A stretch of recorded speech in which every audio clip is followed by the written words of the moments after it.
Level 1. The intern. You are 20 years old, junior year, summer. You got the internship at a mid-size investment bank in Manhattan. Not Goldman, not JP Morgan, but close enough that your parents brag about it at dinner. You are making $25 an hour, $4,000 for the summer, the most money you have ever had. You show up on the first day in a suit you bought at Macy's. The stitching on the left sleeve is already coming loose. Nobody notices. You do not talk unless talked to. You build spreadsheets you do not fully understand. You sit in meetings where people speak in acronyms. D, C, F, E, B, I, T, D, A. You write them down so you can look them up later at your desk. You do not eat lunch. You eat at your desk. 15 minutes. Then back to the model. You are invisible. That is fine. Invisible people watch everything. You watch how the analysts move. Fast, purposeful, slightly dead behind the eyes. You want that. At the end of summer, they offer you a return offer, full-time analyst after graduation. You say yes before they finish the sentence. On the flight home, you think about how far you have come. You are 20. You have no idea how far you still have to go. Level 2. The analyst. You are 22. You graduated in May. You started in July. It is November, and you cannot remember the last time you slept 8 hours. The firm pays for dinner after 7 p.m. You eat firm dinners every night. Your apartment is a $2,100 a month box in Murray Hill that you share with a college friend who works in tech and leaves the office at 5:30. You hate him for it. Your base is $100,000. Bonus brings it to $140,000. The number is real. The life it buys is not. You model companies all day. You build pitch books until 2 a.m. You learn to make PowerPoint slides that look like they were made by someone who had time. They were not. There are 3 analysts on your team. One of them, Tyler, is faster than you. You notice. You work harder because of it. You miss your college roommate's wedding because a deal closes the same weekend. You send a $300 gift and a card. You do not hear back for 3 weeks. The deal closes. Your MD gets the credit. You are in the room.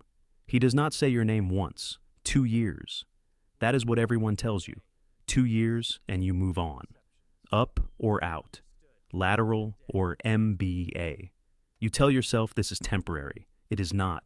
It is foundation. Level 3, the associate. You are 25. You went to Wharton. 2 years, $200,000 in debt, and a degree that opens doors that were already cracked. Your base is $175,000. Bonus brings it close to $300,000 in a good year. You have an analyst now. His name is Daniel. He is 22, exactly where you were. You send him model revisions at midnight. You feel guilty for half a second. Then you send the next one. Your work is different now. You are not just executing, you are thinking. You are on calls with clients. You are pitching. You are building the story around the numbers, not just the numbers.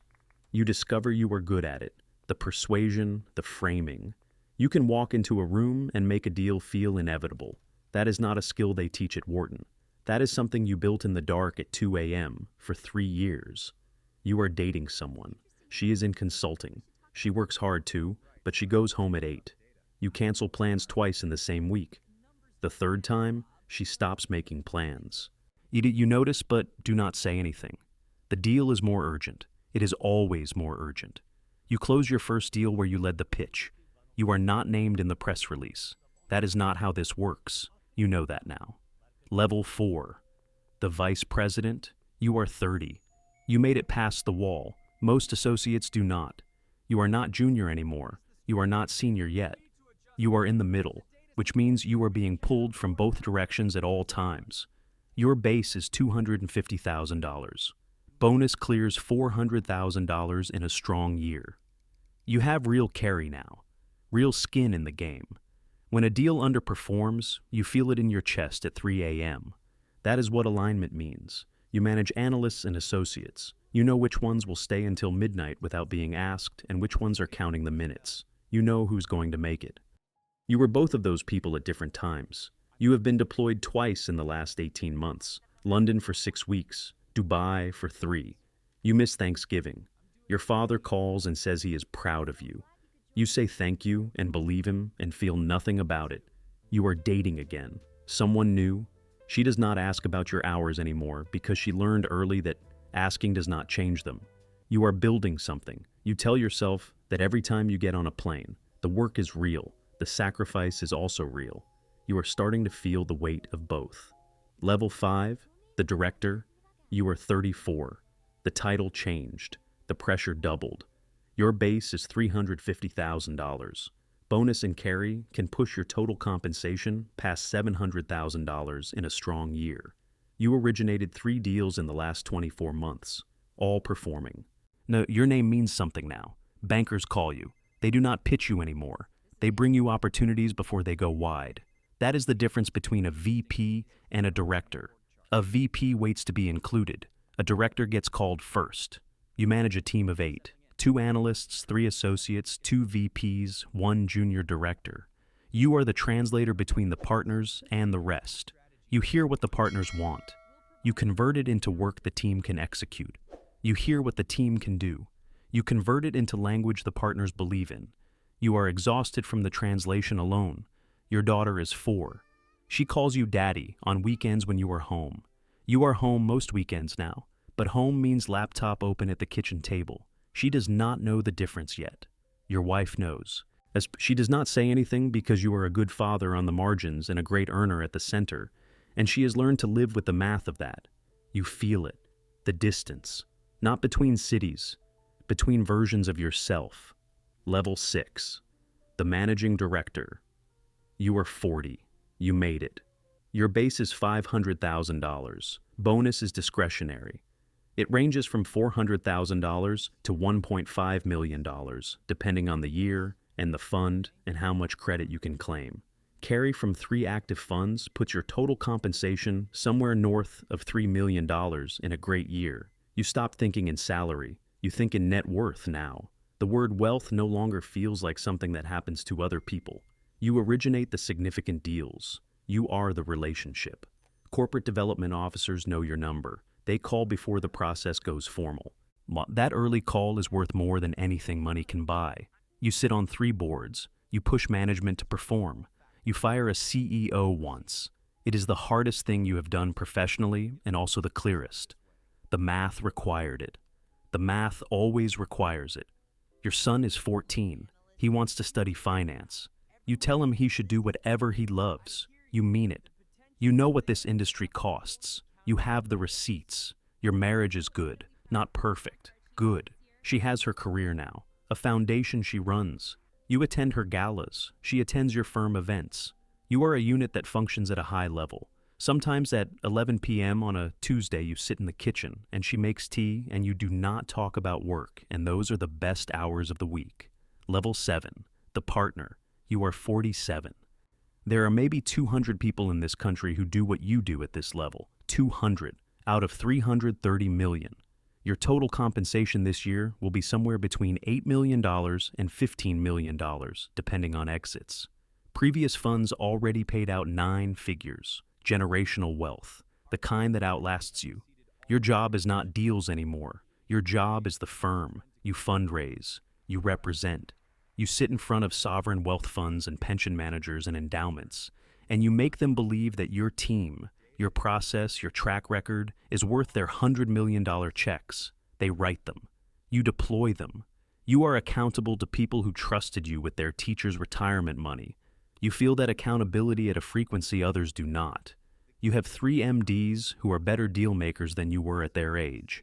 Oh, you mentor them carefully because you remember what it meant when someone did that for you. You close a deal you have been tracking for 4 years. The carry will be 9 figures at exit. You sign the term sheet on a Wednesday.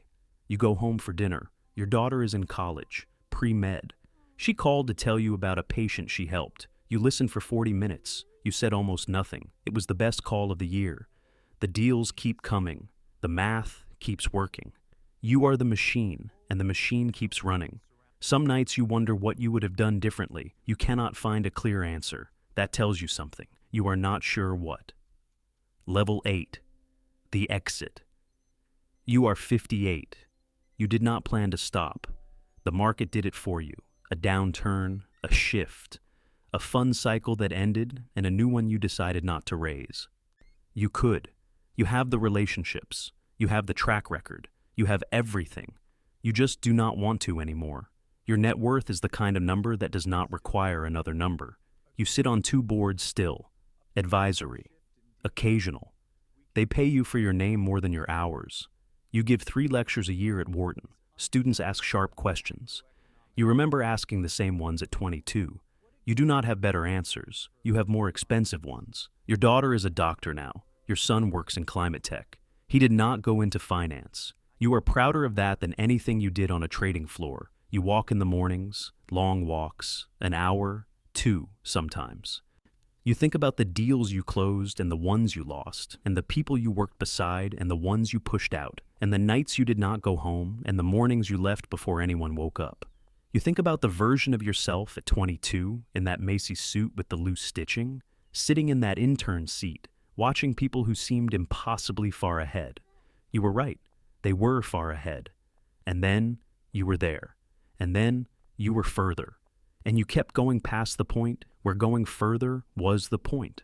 Somewhere in a Murray Hill box apartment, a 22-year-old is building a model right now. It is 1 a.m. They have not eaten since noon. They are going to miss their best friend's birthday. They already texted that they are sorry. They think this is temporary. They think 2 years, and then the real life starts. They have no idea that this is the real life. All of it. The model and the missing and the making it and the losing things on the way. They will find out. They always do.